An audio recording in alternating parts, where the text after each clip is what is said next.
This might be a bit controversial, but I think fashion shows are dead. So, I had my first solo fashion show a few months ago, and it was interesting. It was a lot of hard work, a lot of doubts, a lot of anxiety, a lot of money, actually.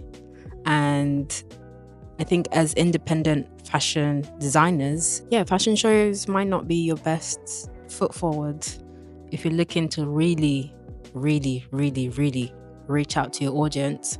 I think obviously they work for the bigger brands with the budgets and the press and the media and all that stuff. But if you're really looking to connect with your audience, pop-up shows, exhibitions, heck, even like talking to people as I'm doing right now on social media, probably like the best way to go. Yeah. So I'm going to talk about a few things I learnt doing my first solo funded fashion show.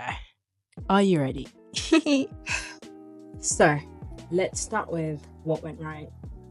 I mean, the storytelling, the people coming out to see and learn about the journey and the brand. It was amazing. It was beautiful. The models, stunning. I mean, we even had a roller skater, and having a platform, a stage, a place to showcase that. It was beautiful. However, behind the scenes, I was the producer, the stylist, the creative director.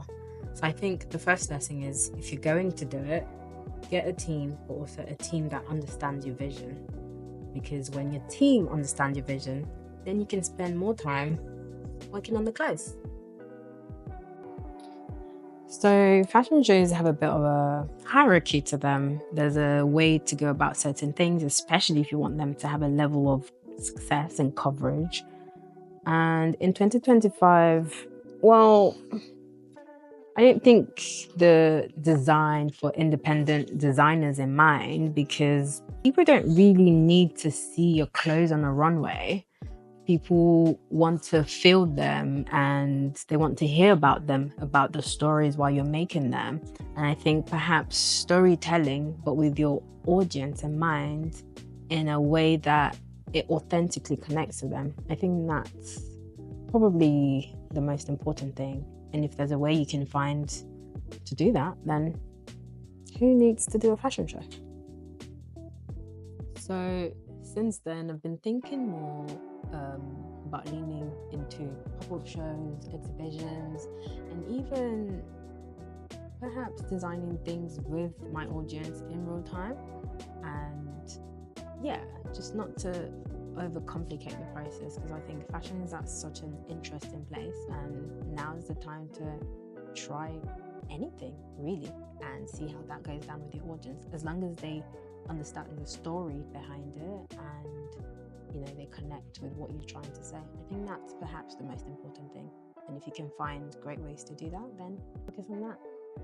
So I'm not saying that fashion shows are dead or whatever, but they're not the holy grail. And if you're new or just starting out, or haven't had much skin in the game, don't break the bank trying to chase perfection. Build your community, work on your craft, learn how to make the clothes, learn how to tell the story, know your message, stay consistent, and the right people will find you.